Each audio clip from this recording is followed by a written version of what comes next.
Ang kwento na inyong maririnig ay batay sa totoong karanasan. Ngunit ang mga pangalan, lugar at pangyayari ay sadyang binago o pinaikli upang mapanatili ang privacy at kaligtasan ng mga tauhang sangkot. Layunin ng pagbabago na magdulot ng aliw at aral sa aming mga tagapakinig.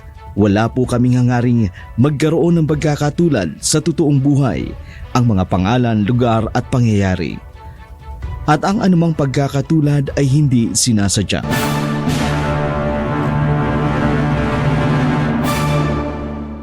Hoy! Saan niyo dadalhin ang anak ko? Ibaba niyo ang anak ko! Mga walang hiya kayo! Inay! Nay! Cielo! Ella, mga anak! Ibaba niyo ang mga anak ko! Utang na loob! Larga na tayo! Mga anak! Ay, Diyos ko! Anong gagawin nila sa mga anak ko? Sa Lolo! Tulungan niyo yung mga anak ko! Tulungan niyo sila! Sa Lolo! Bigla nilang itinigil ang sasakyan. Susundan ko sila! Magandang hapon po, Dark Shadow, at sa libo-libo ninyong tagapakinig. Ako nga po pala si Goring, pinsan ako ni Ellen. Dalawang po sila na magpakasal sila ng kanyang asawa. Maganda ang aking pinsan. Kung tutuusin, kursunodahin siya ng mga kalalakihan. Pero ang nakasungkit ng kanyang puso ay si Matt. Sa kabila ng kanilang pagiging almost perfect match sa buhay, isang bagay lang ang halos ipinagkait sa kanila. Ang bunga ng kanilang pagmamahalan. Marubduban ang kanilang debosyon at pagdarasal na magkaroon sila ng anak.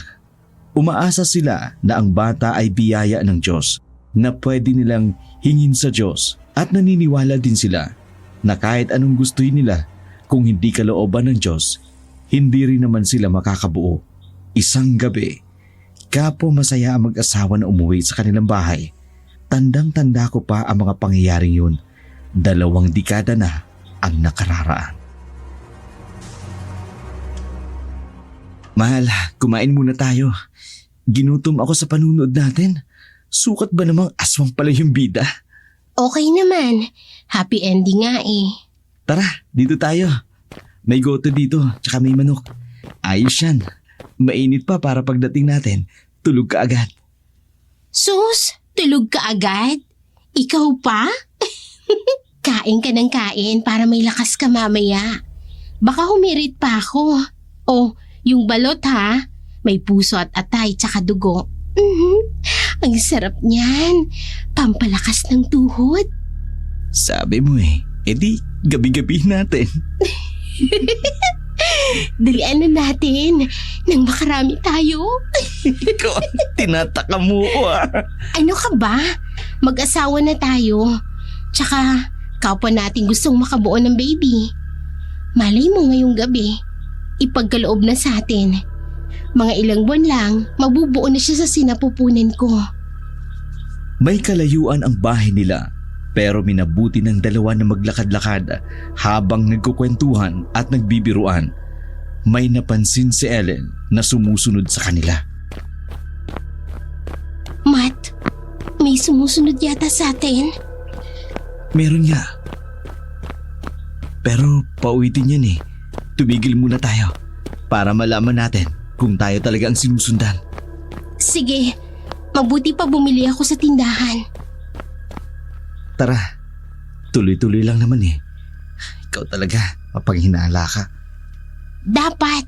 Kaya ikaw, hindi ka pwedeng mambabae kung hindi pa ako magkaanak. Lugot ka sa akin.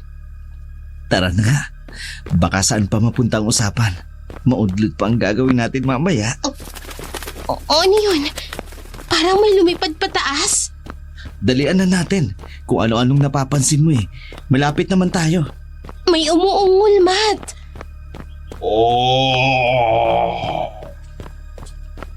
Meron nga. Teka, parang sa loob ng bahay. Halika dito! Teka, bitiwan mo ko! Ano ba? Matt, ano nangyayari? Huling hiya ka! Anong ginawa mo sa asawa ko? Saklolo! Tulungan niyo ako!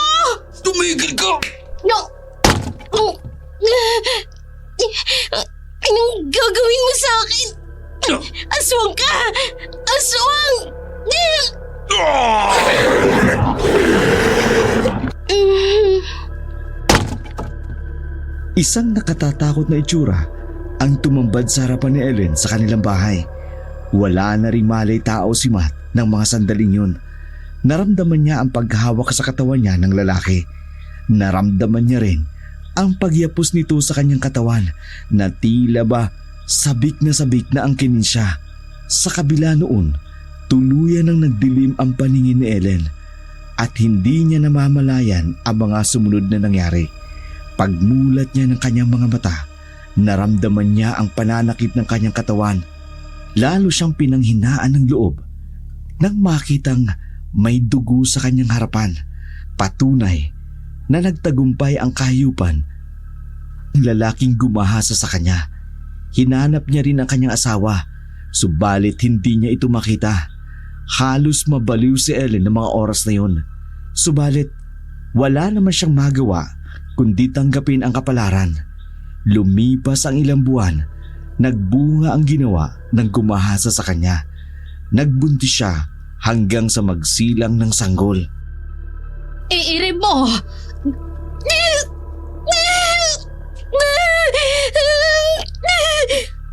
Konti pa! Konti pa!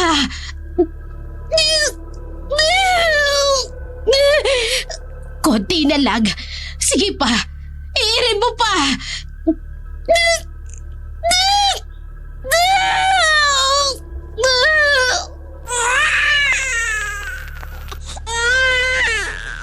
Ay nako! Kamistiso nitong anak mo! Ay, sigurado ka bang anak niyo ito? May kagandang lahi! Ay nako, teka! Ay, may sumunod pa!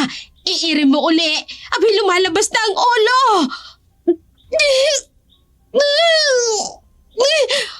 Oh, ay! Babae naman! Salamat sa Diyos! Oh, teka! Hindi yata umiiyak ang bunso mong anak. Sandali lang. Tatapikin ko lang. Ay, welcome ka na dito sa mundo. Umiyak ka na. Ay, okay naman ang pulso niya.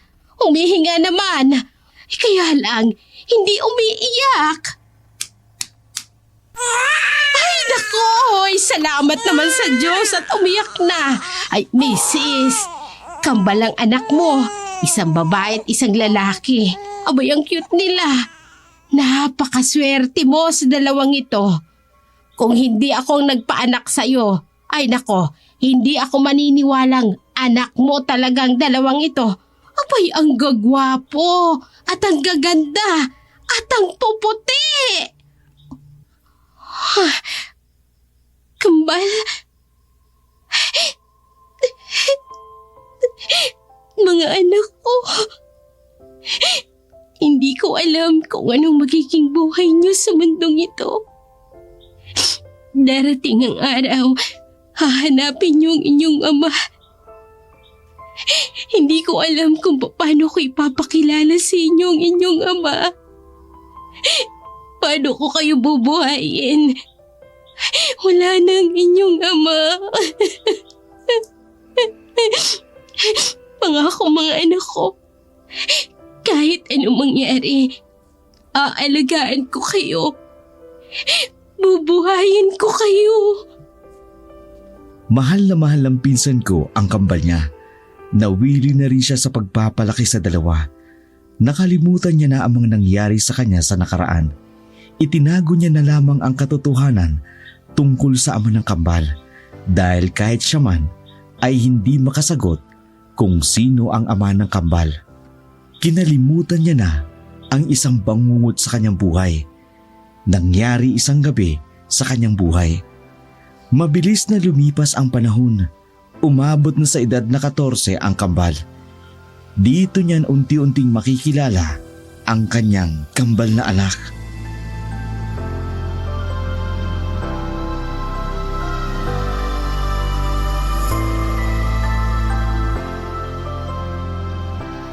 Sige, sumugod ka. Akala mo ba natatakot ako sa'yo, ha? Chu! Oy, alis dyan! Nauulol na yata ang aso ng anak. Hindi siya nauulol, ina. Galit siya sa akin. Jello, akit Lumipat ka dito! Baka kagating kayo ng aso! Galit ka sa akin ha? Pwes, galit din ako sa'yo. Susugod na siya, kuya! Mag-iingat ka! Nanggagalitin na siya! Ayaw mong tumigil ha? Pwes, Akyat ka na dito sa taas! Baka kung anong gawin sa'yo ng aso na yan! Hanggang ngayon galit na galit pa rin! patitigilin ko lang po. Babaliin ko ang lig mo. Pipilipitin ko ng ganito. Oh, Diyos ko, Jello! Anong ginawa mo? Nakakainis po kasi, May. Di ako tinatantanan. Kanina pag galit na galit sa akin. Yan! Nakuha mo yung nahanap mo! Hoy, umakyat kayong dalawa dito. Kapag nalaman ng may-ari ang ginawa niyo sa aso, tsak na magagalit yun. Bawal pa naman ang pumatay ng hayop. Ano bang nangyayari sa inyong dalawa at nagkasundo pa kayong dalawa na patayin ng aso?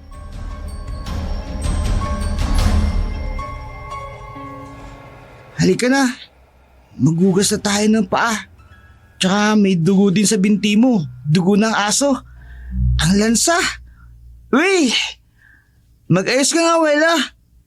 Maganda ka pa naman tapos may dugo ka. Di ba, Nay? Ikaw din naman, Jello. Ang gwapo mo. Kaya lang, itago mo yung pangil mo. Ang sagwang tingnan. Opo, Inay. Wee! Si kuya may pangil, inay. Bakit ako wala? Ha? Ewan ko. Hamo, ipapabunot natin sa dentista. Gusto mo ba, Jello? Naku, wag na po, Inay. Mawawala din naman po ito. Ang sagwa nga lang.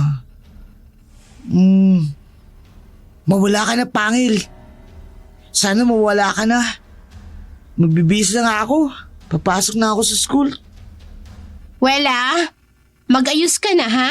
Sama ka na sa kuya mo pagpasok sa school para hindi ka tinutukso sa daan. Kahit papaano may magtatanggol sa'yo. Opo, inay. Ay, nakakatamad naman maglakad. Sana may sasakyan kami para hindi ako mapagod. Mahirap lang kasi. Ay, napakahirap maglakad. Magbihis ka na. Sabay na tayo pagpasok. Ay, Nay. Paano po yung aso? Ako nang bahala doon. Ililibing ko na lang sa likod bahay. Hoy, kayong dalawa ha? Huwag niyo na uling gagawin yun. Hala, magmadali na kayo. Magbihis na kayo at malilate na kayo sa school. Dasobran sa kulit at curiosity ang kambal, lalo na sa mga nararamdaman nila. Nakakaiba, kesa sa ibang mga teenager na kasabayan lang nilang lumaki. Ganon din ang mga espesyal na nangyayari sa kanila na tanging sila lamang dalawa ang nakaalam.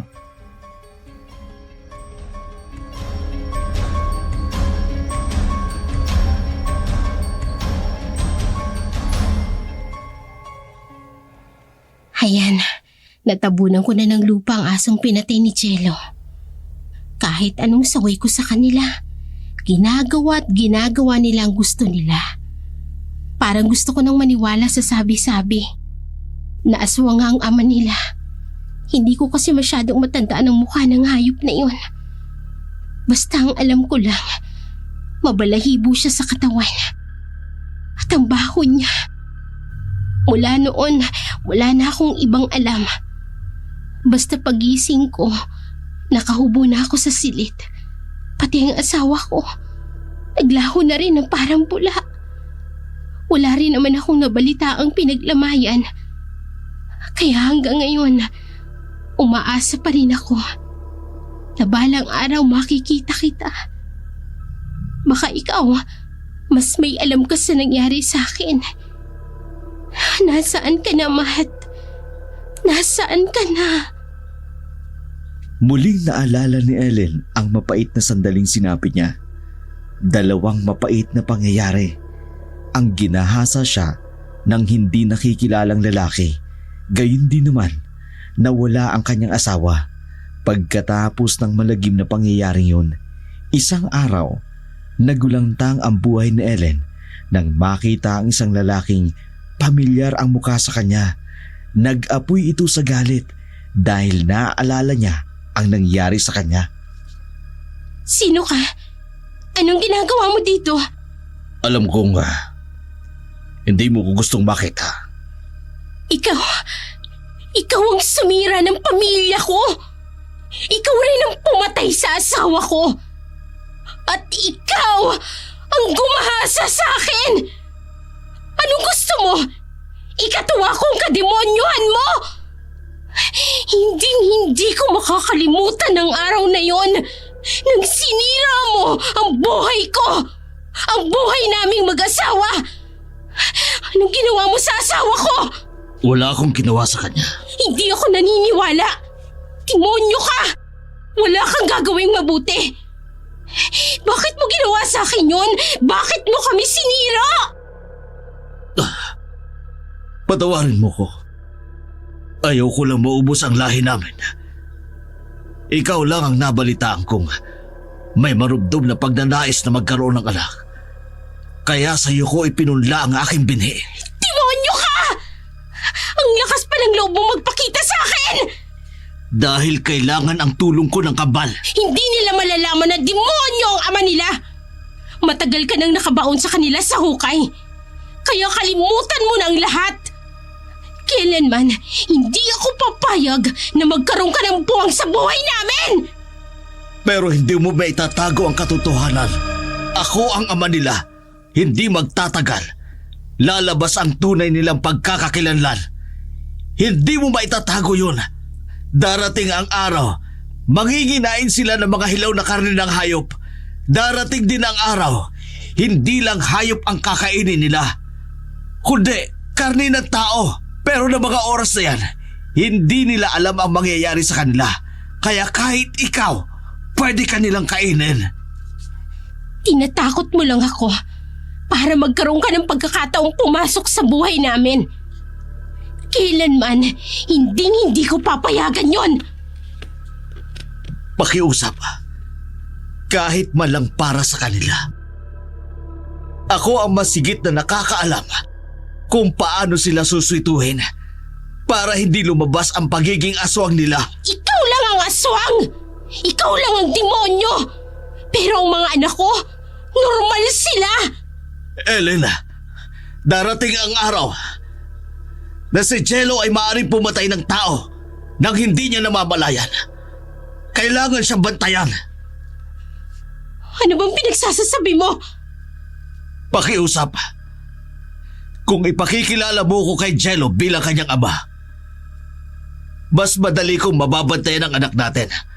Kailangan niya ng gabay. Hindi! Pakiusap. Makakalis ka na. Hindi ako makapapayag na magpang-abot kayo, kaya umalis ka na. Kung hindi sisigaw ako para makatawag ako ng pansin ng mga kapitbahay namin. Kapag nalaman nilang nandito ang kampo ng demonyo, magkakaisa silang patayin ka. Ano? Aalis ka? O sisigaw ako at hihingi ng saklolo? Umalis ka na. Umalis ka na! Dekadang taon na ang nakalilipas, pero hindi pa rin mawala sa alaala ni Ellen ang sinapit sa gumahasang aswang sa kanya. Alam niyang kailangan niya ng kaagapay para gabayan ang kanyang anak. Pero dahil sa galit sa puso na kanyang nararamdaman, hindi niya mapagbigyan ang kahilingan ni Harimaw, ang aswang. Minsan isang araw, dahil sa activity sa school ng kambal, ginabi sila ng uwi. Bagay na lalo namang ipinag-alala ni Ellen, lalo na nang makarinig ito ng mga alulong ng aso. Sa gayong maagang oras, alam niya rin na kapag ganung may mga alulong ng aso sa gubat, merong mangyayari. Kaya bigla niyang naalala ang kambal.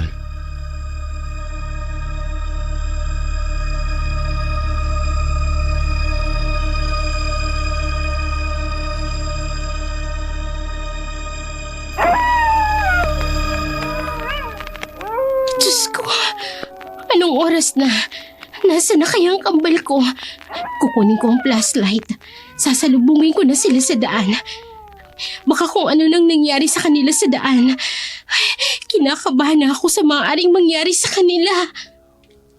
Dala ang maliit na flashlight Naglakad si Ellen sa madilim na kalsada papunta sa paaralang pinapasukan ng kanyang kambal. Nakadagdag din ng kanyang takot ang mga alulong ng aso sa di kalayuan sa kanyang nilalakaran, habang ang kambal naman ay pauwi na rin sa kanila nang may masalubong itong itim na van na may mga armadong lalaking nakatayo na parang inaabangan sila.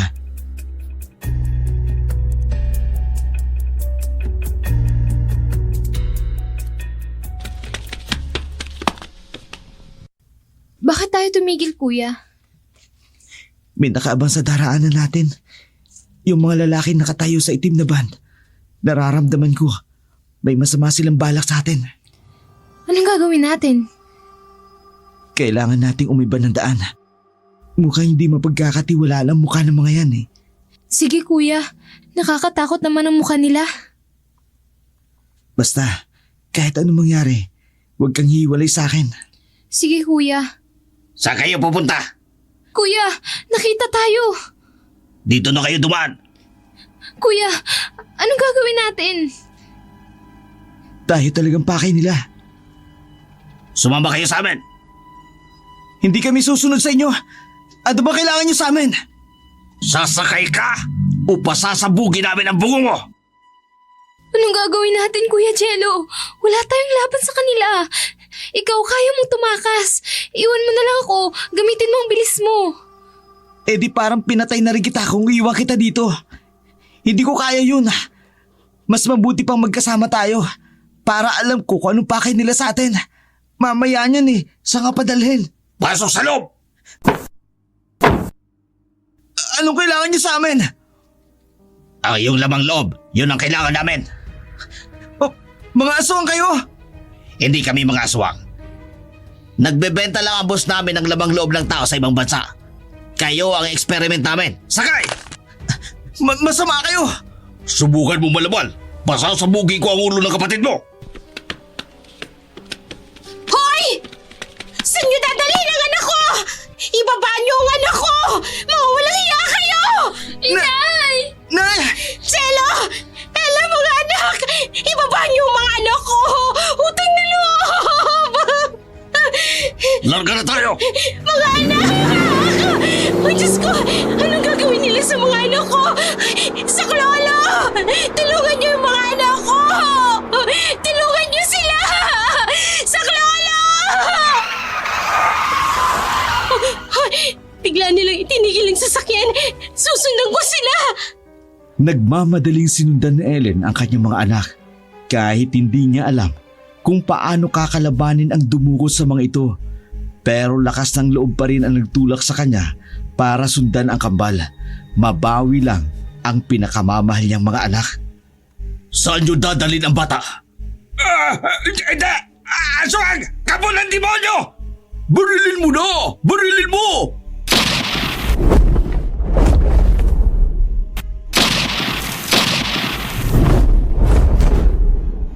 Malulutong na putok ng baril ang pinakawala ng mga kidnapper sa aswang na humarang sa kanila. Pero walang nagawa ang baril nila dahil mabilis na nakailag ang aswang. Sa galit ng aswang, sinuntok nito ang salamin ng van. Sa lakas ng pagkakasuntok nito, nabasag ang salamin sa unahan ng van. Dahilan para mahintakutan ang dalawang lalaki. Sinalakay ng aswang ang dalawang kidnapper. Ibinalibag ito sa labas. Samantalang nakalabas naman ng itim na van ang kambal. Saktong dumating naman ang ina nitong si Ellen.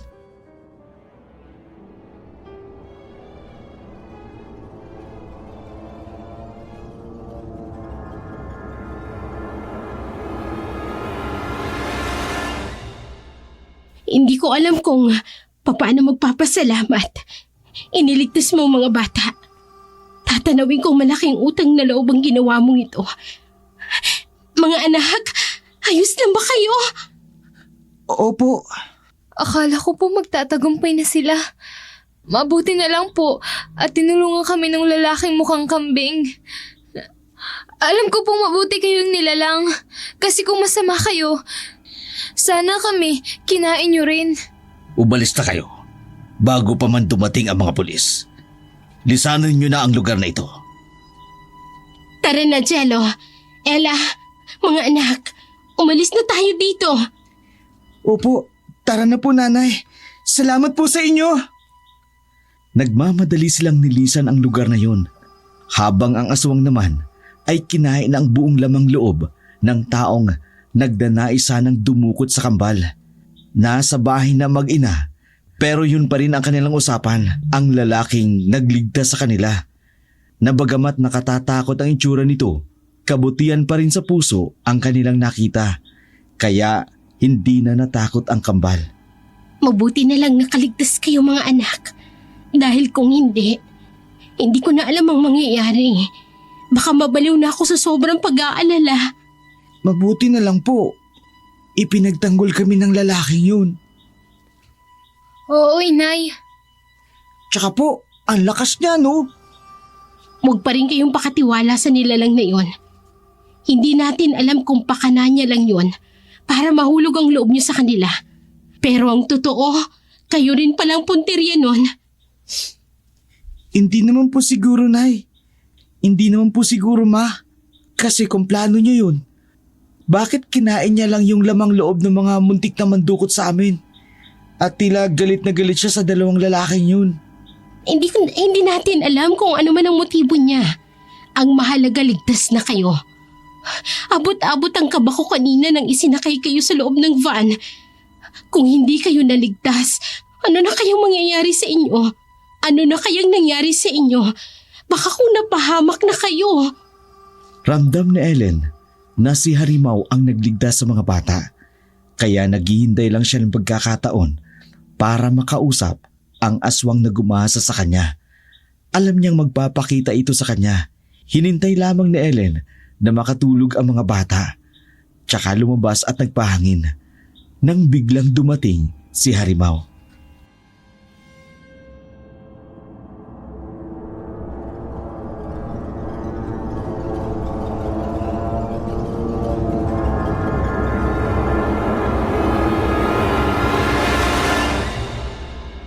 Alam kong darating ka. Kumusta ang mga bata? Tulog na. Maaga pa silang papasok bukas. Hindi ko na lang titingnan. Lagi ko naman silang nakikita eh. Alam kong ikaw ang nagligtas sa kanila. Oo. Dahil hindi ko papayagang mapahamak isa man sa kanila. Magpapasalamat ako para sa kanila. Pero hindi galing sa akin. Alam ko may galit pa rin sa puso mo dahil sa ginawa ko. Hindi kita pipiliting patawarin ako. Ang hiling ko lang, hayaan mong makilala ako ng mga bata. Sinusubaybayan ko na si Jello. May nangyayari sa kanya na sinyales ng pagiging kauri namin. Pero sa Ella, wala akong nakikita sa kanya. Buti na lang. Sa akin siya nagmana. Pero anak pa rin natin silang dalawa. Pero hindi mo maiaalis ang katotohanan. Kambal yan. May dugo ng tao at may dugo ng aswang. Anong mangyayari sa kanila? Gabayan mo si Ella bilang normal na tao. Si Jello, kailangang makilala niya ako para magabayan ko siya. Hindi natin mapipigilan ang mangyayari sa kanya. Magiging aswang siya. Kahit siya, hindi niya rin mapipigilan ang mangyayari sa kanya. Kaya ako nang nakikiusap. Hayaan mong makilala niya ako bilang ama. At hayaan mo kong hubugin siya para hindi mawala ang pagiging tao niya. Gusto mo bang dumating ang araw? Kapwa kayo kaining dalawa ni Jello. Kapag hindi niya na makontrol ang sarili niya. Lalo't higit sa lahat, kung hindi niya kayo makikilala. Hayaan mo kung sa pamagitan nito, maituwid ko lamang ang pagkakamali ko. Na silang dalawa ang naging bunga ng pagkakamali na yon. Na kapwa natin mahal at kapwa ayaw nating mapahamak isa man sa kanila.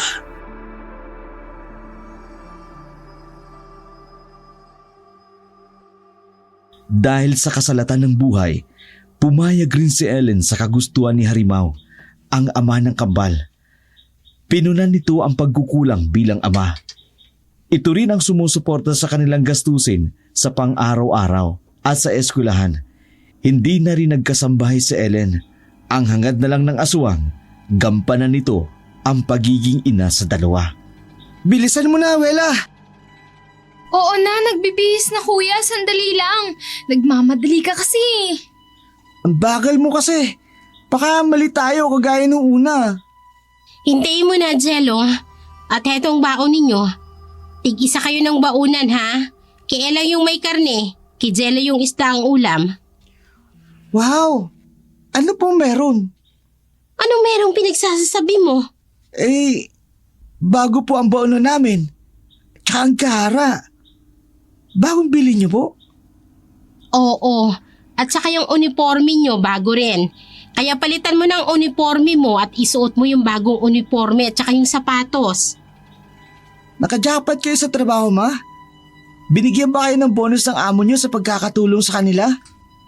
Isipin mo na lang na ganun, anak. Sige po. Magpapalit lang po ako ng uniforme ko. Inay, bago po yung uniform at sapatos ko. Oo, anak. Binilhan ko kayo kahapon. Hindi ko na sinabi para sorpresa. Salamat po, Inay. Siguro maganda na trabaho nyo. O siya, sige na. Laragan na kayo. Tara na, Wela. Baka muli tayo. Ang bagal mo kasing kumilos. Tsaka ang bagal mo ring maglakad. Para kang pagong. Mabuti ka nga, kuya. Ikaw mabilis. Sige. Hawak ka sa baywang ko para madali tayo makarating. Talaga, kuya? Sige, hayan. Kakapit na ako sa'yo. Sige. Hawak lang, ha? Hup! Nandito na tayo. Bilis naman. Isang gisap mata lang narito na tayo, kuya. Tayo lang ang nakakaalam nito, ha? Huwag mong ipagsasabi. Mahirap na. Oo nga, kuya. Delikado kapag may nakaalam na iba. Ngayon mo lang ba natuklasan yan? Noong nakarang araw lang. Sayang, kung nangyari yan noong bago tayo makidnap, sana natakasan natin yung mga lalaking na yun. Hayaan mo na. May tumulong naman sa atin. Bakit ka kaya ganyan, kuya? Kambal tayo, pero bakit ang daming kakaiba sa'yo? Ang dami mong nagagawa na hindi ko nagagawa. Isang simpleng babae lang ako, lampa din minsan. Sadyang nilika siguro ako para protektahan ka. Baka yan yung mission ko dito sa mundo. Alam mo, kapag may masamang nangyari sa'yo, hindi ko mapatatawad ang sarili ko. Kasi, ano ang silbi ng mga kakaiba kong kakayanan kung mapapahama ka lang na wala akong nagagawa? Habang namumulat ang kamalayan ni Jello, unti-unti niyang napapansin ang malaki niyang pagkakaiba sa kambal niyang si Ella. Litaw na litaw ang kaibahan nito sa kanyang kakambal. Pero minsan, hindi ito nagtanong sa kanyang ina tungkol sa mga katangiang iyon dahil iminulat siya ng kanyang ina na ilihim ang lahat ng nararanasan niyang kakaiba dahil delikado kapag nalaman ito ng ibang tao.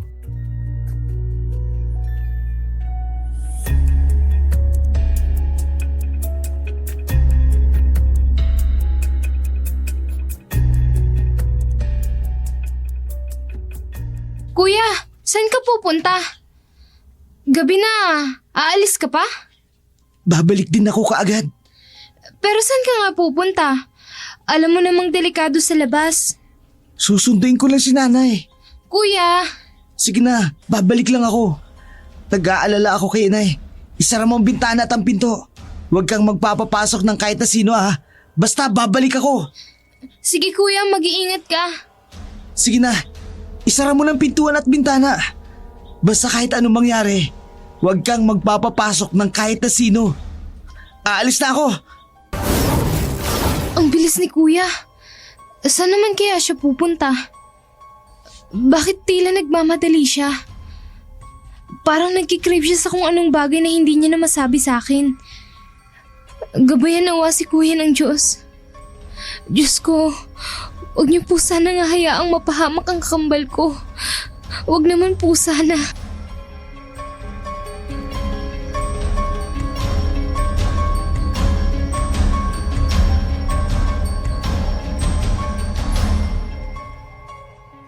Hindi mapigilan ni Jello ang mga nangyayari sa kanya. Kahit anong pigil nito, kapag ginusto niyang gawin, ginagawa niya. Bagay na hindi alam ng kanyang ina. Dahil natatakot din si Jello sa maaaring maging reaksyon ng kanyang ina kapag nalaman nito ang mga pagbabagong nangyayari sa kanyang buhay.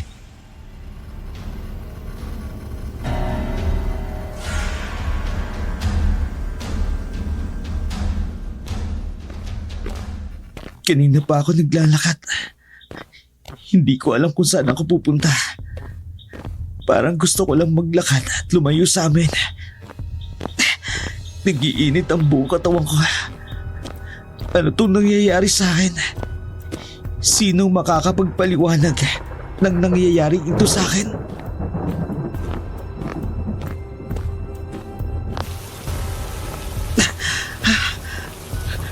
Bumuhos ng malakas na ulan. Saan ako dadali ng aking mga paa?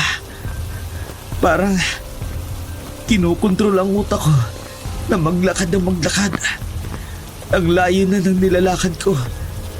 Pero hindi naman ako napapagod. Ang lakas na ng busang ulan. Pero bakit hindi ako nakararamdam ng lamig sa katawan? Bakit ganito ako? Anong uri ng pagkatao meron ako? Bakit iba ang nararamdaman ko kesa sa kakambal ko? May kambing sa di kalayuan. Hindi yata naisilong na may-ari.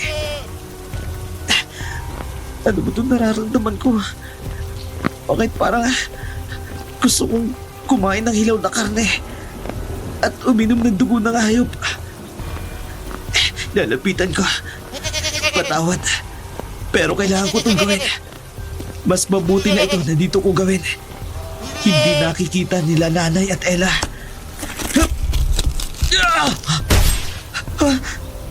Bakit? Naging matulis ang aking mga kuko. Ano ibig sabihin ito? Ito ang ipuputol ko sa liig ng kambing na to. At hihiwain ko ang tiyan niya para makuha ko ang lamang loob niya. Nakakaramdam ako ng sobrang gutom. Gusto kong kainin ang lamang loob ng kambing na ito.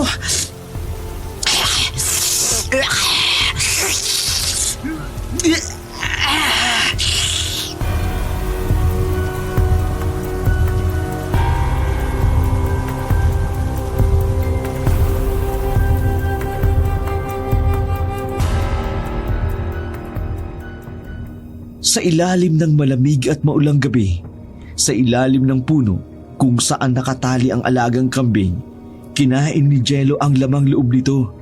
Sinipsip ang dugo ng hayop. Ito ang unang pagkakataon na nakakain siya ng hilaw na karne ng hayop at nakainom ng dugo ng hayop.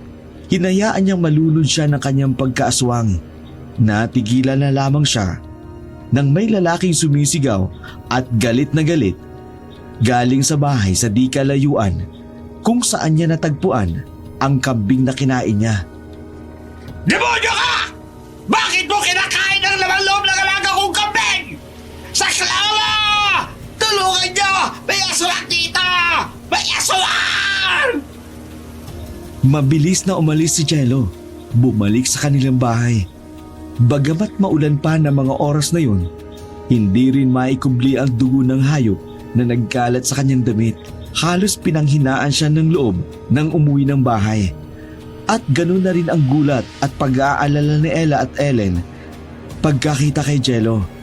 Mangiyak-ngiyak itong yumakap sa kanyang ina. Nais nitong magtanong kung sino siya o kung bakit kakaiba ito sa kakambal niya. Isinaysay niya rin ang ginawa niya. Anak, anong nangyari sa'yo? Inay, Bakit duguan ka? Sinong nakalaban mo, anak? Sabihin mo sa amin. Nag-aalala ako ng labis sa ginawa mong ito. inay. Anak, anong nangyayari sa'yo? May nanakit sa'yo? May tama ka?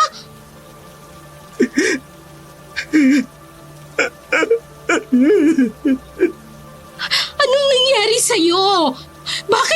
Bumukas sa damit mo! Pumatay ka ba, anak? Nakapatay ka ba? Anak, magsabi ka ng totoo! Opo. Nakapatay po ako. Ay, Diyos ko! Sinong pinatay mo? Bakit mo pinatay? Ilang sabihin niyo. Bakit ganito ako? Bakit kakaiba yung nararamdaman ko? Bakit magkaiba kami ni Ella? Magkapal kami, di ba? Bakit iba ako sa kanya?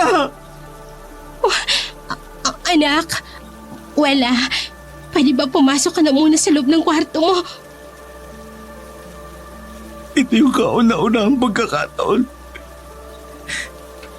Nakapatay ako ng hayop, inay. Nang makita ko siya nakatali habang naglalakad ako sa daan. Sa kalagitnaan ng malakas na ulan, bigla ako nakaramdam ng matinding gutom. Nang makakita ako ng kambing, natakampo ako, kaya kinain ko. Na hindi ko po gusto yung nangyayari sa akin. Bigla rin po naging matulis ang kuko ko. Yun po yung ginamit ko para hiwain ang tiyan ng kambing. Habang ginagawa ko yun, hindi ko nakukontrol ang sarili ko. Bigla na lang po ako naimasmasan. Nang sumigaw yung may-ari ng kambing. Sumigaw siya at galit na galit at gusto akong patayin. Anak, Naisabihin niyo po sa akin. Sabi niyo huwag tayo maglilihiman. Sinabi ko lang po sa inyo naranasan ko. Alam niyo kung bakit ko ito nararamdaman. Na hindi ba ako tao? Ang nagawa ko bagay na yun. mabuti tulog na si Wella. Kasi hindi niya dapat malaman ang tungkol sa'yo na sasabihin ko. Unawain mo ang lahat at huwag kang mamumuhi sa ama mo. Hindi ko alam kung paano ko ipapaliwanag sa iyo. Pero itong nangyari. Kinahasa ako ng aswang noon. Aswan? Oo, aswang ang iyong ama. Ang gumasa sa ina mo. Sino kayo? Teka, kilala ko kayo ha. Kayo yung nagligtas sa amin sa mga kidnapper. Bakit ganyan ang itsura nyo? Lumayo kayo sa akin! Anak, mabuting aswang siya. Hindi siya katulad ng mga aswang na napapanood natin sa TV. Sana'y maging katulad ka rin niya. Bakit ako? Sa dami-dami ng anak sa mundo. Bakit ako pa yung naging anak na aswang?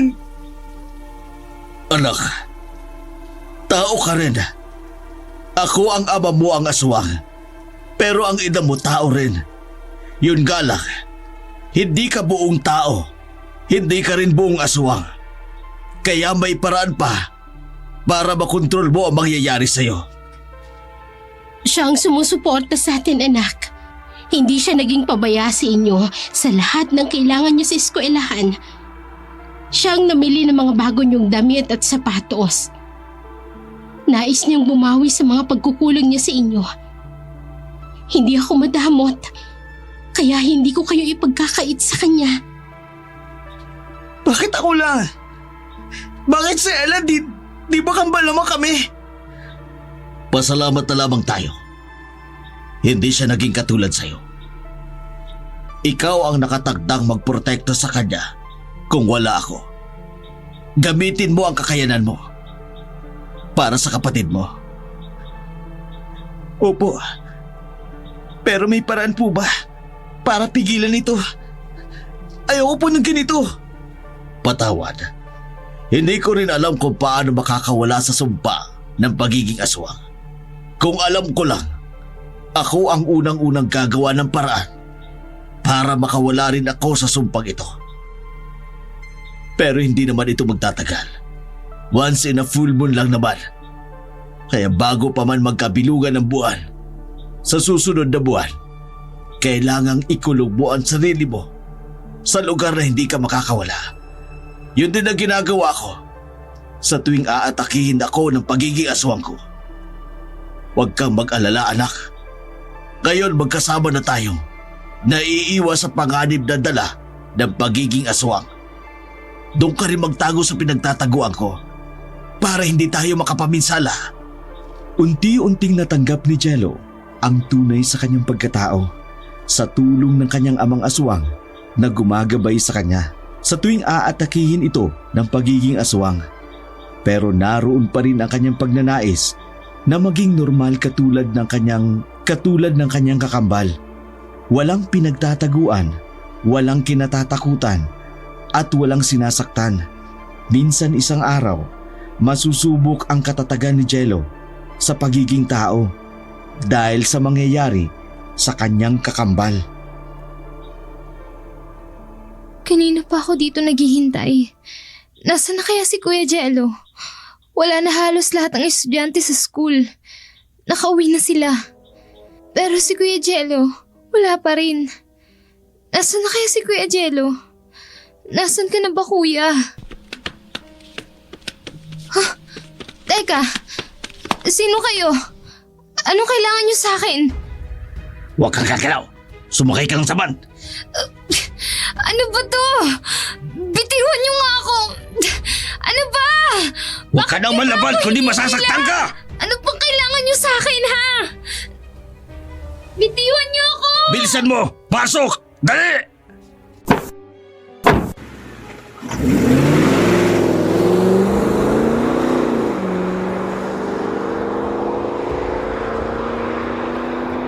Nagtagumpay ang mga hindi nakikilalang lalaki na isakay si Ella sa van. Pinaandar nito ang van nang hindi alam ni Ella kung saan siya dadalhin ng mga ito. Teka, ito yung van na ginamit sa amin ng mga unang kumidnap sa amin. Sino kayo? Anong kailangan niyo sa akin? Tumahimik ka lang para hindi ka masaktan. Saan niyo ba ako dadalhin? Malalaman mo na lang. Mag-relax ka lang muna. Anong gagawin niyo sa akin? At sino kayo? Napag-utusan lamang kami. Makikilala mo rin siya maya-maya kapag nandun na tayo. Siya ang makasasagot ng mga tanong mo. Hindi rin namin alam kung bakit ka pinakukuha sa amin. Ang alam lang namin, binayaran kami para kidnapin ka. Sino siya? Parang awa niyo na, ha? Pakawalan niyo po ako. Ibaba niyo na ako, uwi na ako sa amin. Hinahanap na ako ng mga magulang ko. At ni kuya ko, pakawalan niyo na ako, please.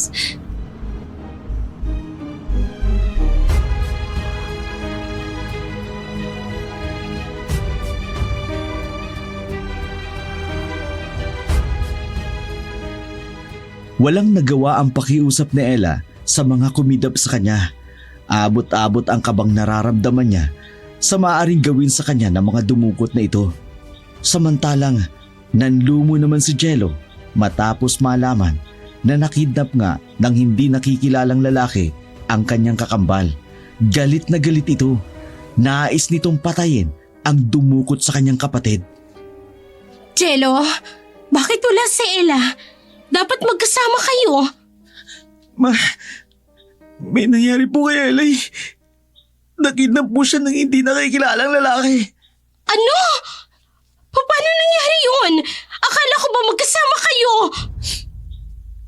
Naghihintayan niya kami ni Ella.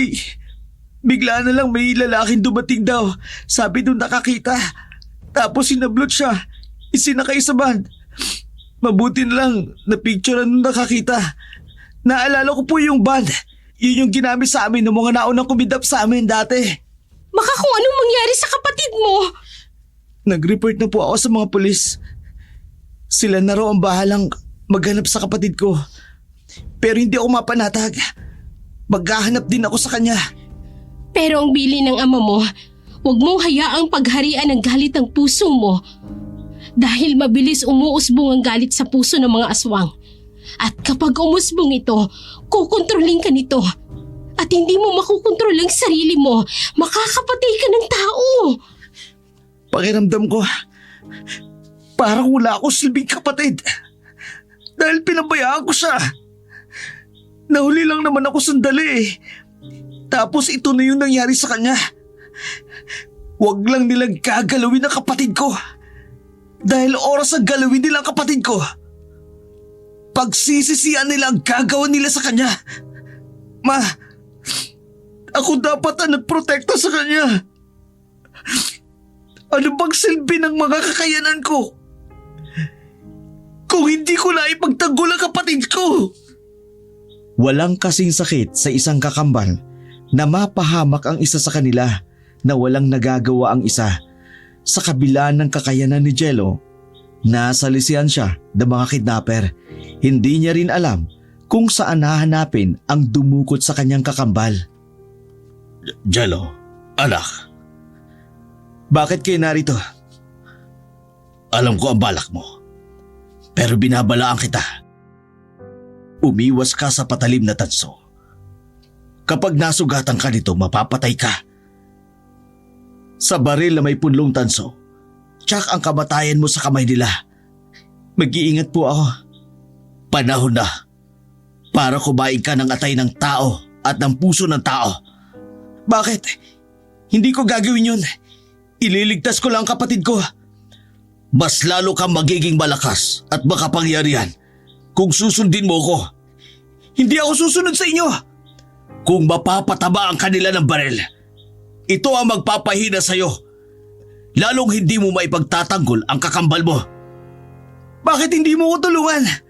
Anak mo kami. Kung mahal mo kakambal ko, tutulungan mo kong hanapin siya. Babawiin natin ang kapatid ko sa dumukot sa kanya. Mahina ako ngayon. Kung sasamahan kita, hindi kita maipagtatanggol. Naglalagas ang aking mga balat, kaya wala akong kakayanang ipaglabang ka. Mahina ako, anak. Wala kayong silbi. Wala kayong kwenta. Kung talagang gusto niyong bumawi, ngayon niyo ipakita. Ipagtanggol niyo kami. Anak, wala kang kwentang aswang. Wala kang kwentang ama. Naturingan ka pa ng mga aswang. Pero wala kayong nagagawa para iligtas ang kakambal ko. Anak, Aalis na ako. Mag-isa kong ililigtas ang kakambal ko. Babawiin ko siya sa kamay ng dumukot sa kanya. Babawiin ko siya! Ang sama ng loob ni Jello sa kanyang amang aswang dahil wala itong nagawa para tulungan siyang bawiin ang kanyang kakambal. Pero dahil sa mahal niya ang kanyang kakambal, sinundan niya ang mga dumukot dito. Handa na rin siyang may dumanak na dugo ng tao sa kanyang mga kamay. Mabawi lamang ang kanyang kakambal. hindi ikaw ang inaasang kong pupunta rito. Nasaan ang kakambal ko? Ilalabas ko siya. Kung makikita ko rito mismo ang mga magulang mo. Sino ka ba? Bakit mo ipinadukot ang kakambal ko? Ang mga magulang mo ang makasasagot kung sino ako. Bakit hindi mo sabihin ngayon? Sabihin mo kung nasaan ang kakambal ko. Ilabas mo siya at iuuwi ko siya. Aswang ka nga rin. Nananalaytay ang mga dugo ng pagiging aswang. Ang dami mong sinasabi. Ilabas mo ang kakambal ko. Kung hindi, makikita mo kung sino ako. Sa akala mo ba matatakot ako? Akala mo ba hindi ko alam kung ano ang lahing berong ka? Ilabas mo ang kapatid ko. Huwag ka sa akin magalit. Magalit ka sa ama mo. Dahil siyang punot dulo ng lahat. Kung hindi dahil sa kanyang kapangasan, hindi tayo aabot sa ganito. Ilabas mo sabi ang kakambal ko. Ilalabas ko lamang siya kung dadalhin mo dito ang ama't ina mo. Huwag mo kong piliting magalit. Sige, ilabas mo ang pagkaswang mo. Tingnan ko lang kung uubra dito ang pagiging aswang mo. Hindi yan uubra sa akin.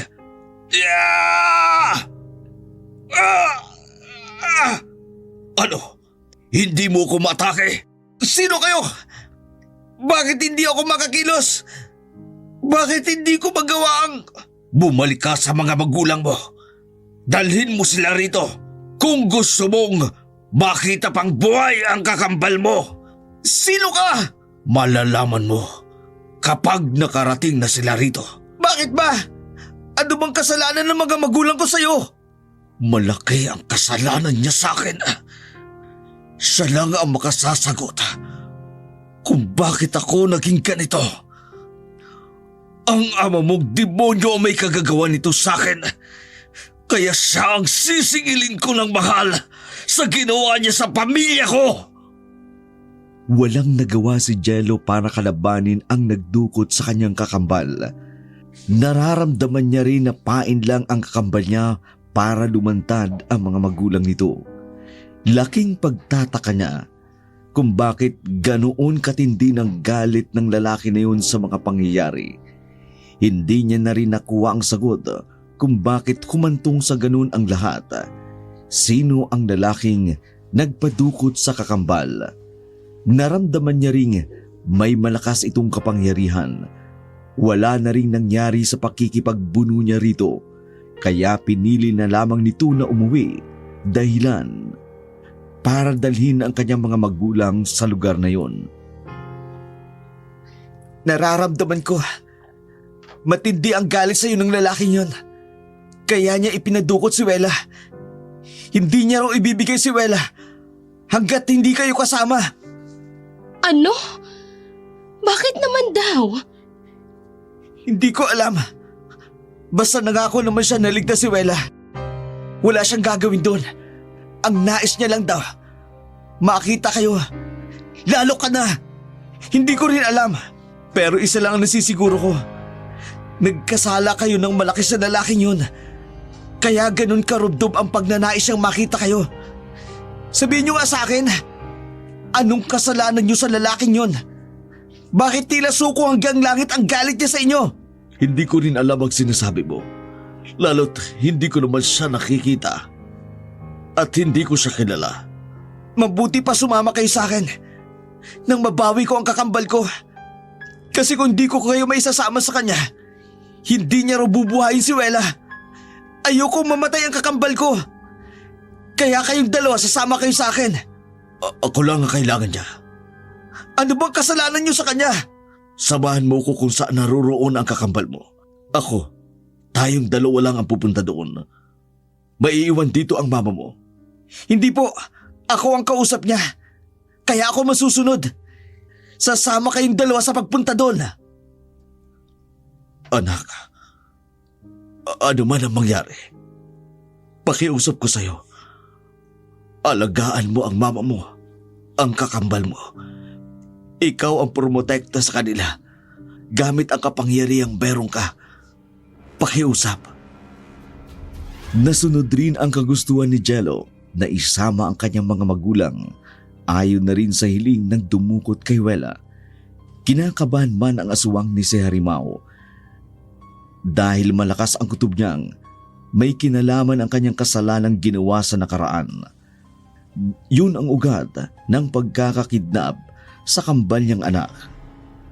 Isa pa rin ang ikinatatakot ni Harimau ay ang kanyang kalagayan. Mahina siya ng mga oras na yun. Kung sakali mang salakayin siya ng kahit na sino, kahit pa ng tao, hindi niya kakayaning manlaban. Ganun na lamang ang kanyang gulat sa kanyang natuklasan.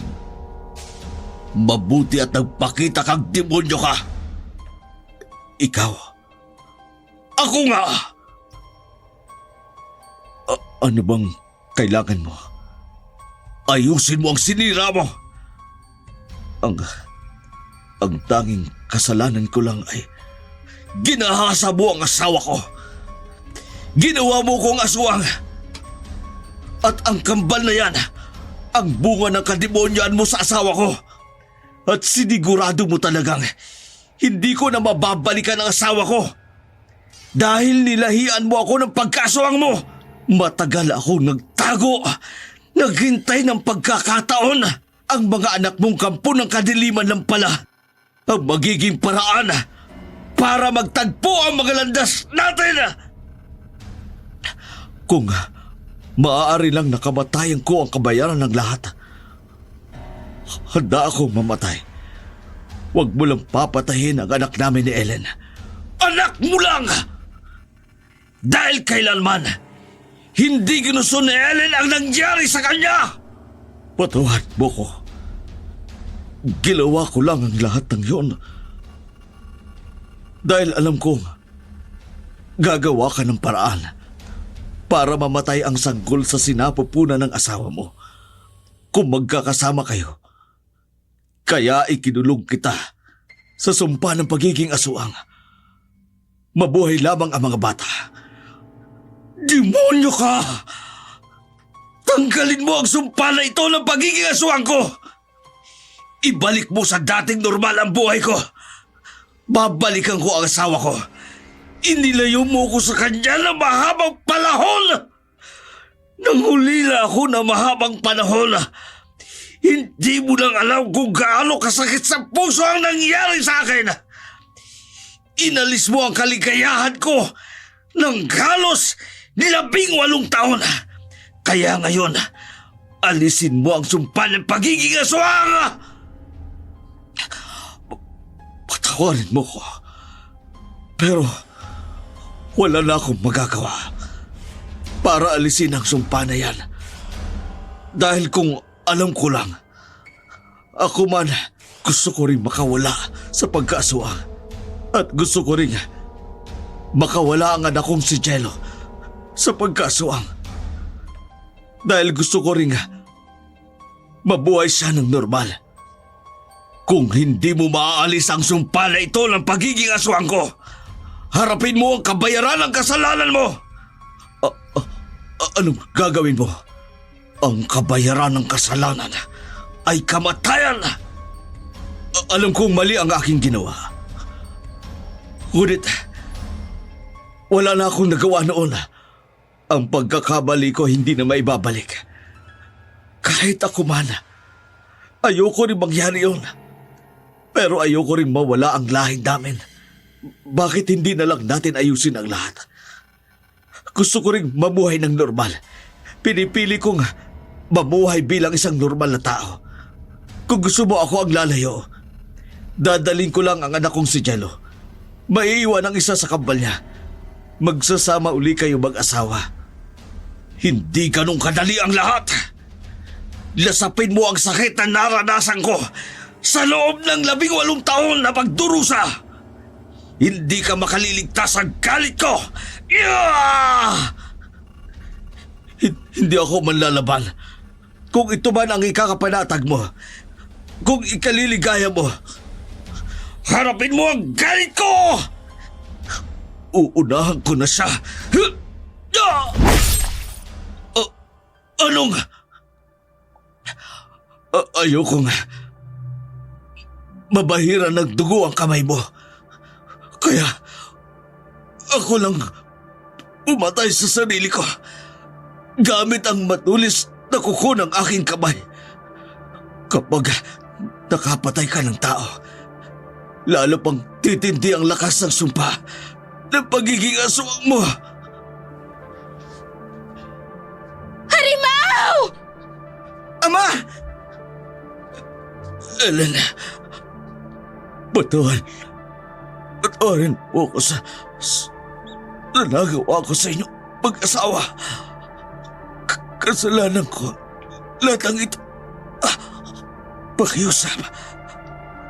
Ariin mong anak ang mga anak ko.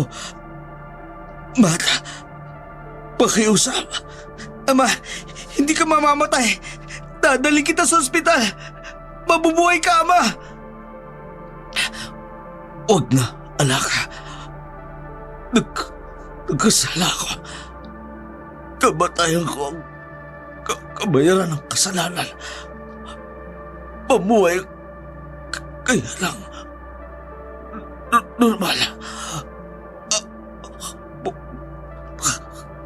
Putana. Harimaw! Ellen, asawa ko. Pinatay mo siya! Siya ang pumatay sa sarili niya. Ama! Ama!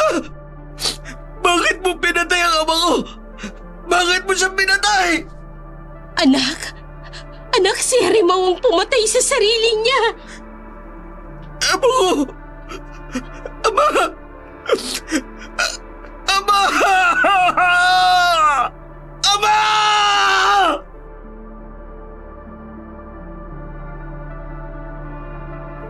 Pinatay ni Harimaw ang kanyang sarili bilang kabayaran na rin ng kanyang kasalanan. Napatawad na rin ito ni Matt dahil simula nang makasama niya ang kanyang asawa na matagal nang nahiwalay sa kanya sa loob ng mahabang panahon. Natutunan niya muli ang magpatawad. Pinagharian muli ng pag-ibig ang kanyang puso dahil sa mga salita ng Diyos na nakasulat sa Biblia na kanilang binabasa. Nakalaya si Matt sa sumpa ng pagiging aswang. Ang kanyang pagbabalik loob sa Diyos ang simula ng kanyang pagkawala sa sumpa ng aswang. Minsan pang pinatunayan na walang kapangyarihan ang kadiliman kapag ang Diyos ang kumilos sa buhay ng isang tao. Tunay siyang makapangyarihan sa lahat sapagkat ang lahat ng nilalang sa langit o sa lupa, nakikita man o hindi, ay nilikha niya at para sa kanya. Mula sa kadiliman tungo sa liwanag, mula sa kapangyarihan ng demonyo patungo sa kapangyarihan ng Diyos, at sa pamagitan ng pananampalataya, pinalaya si Matt sa pagkaalipin ng kadiliman. Ganon din si Jello. Minsan pa nilang pinatunayan na hindi totoong habang buhay na mananatili sa kadiliman ang isang tao, bagkus makawawala ito sa pamamagitan ng pananalig sa Diyos, sapagkat sa pananalig, ikaw ay nagtitiwala na ang Diyos ay gagawa ng mga bagay na hindi kayang gawin ng isang tao. Sa tulong at pagkilos ng Diyos, namuhay ng normal ang pamilya ni Matt at Ellen. Inaring tunay na anak ni Matt ang kambal.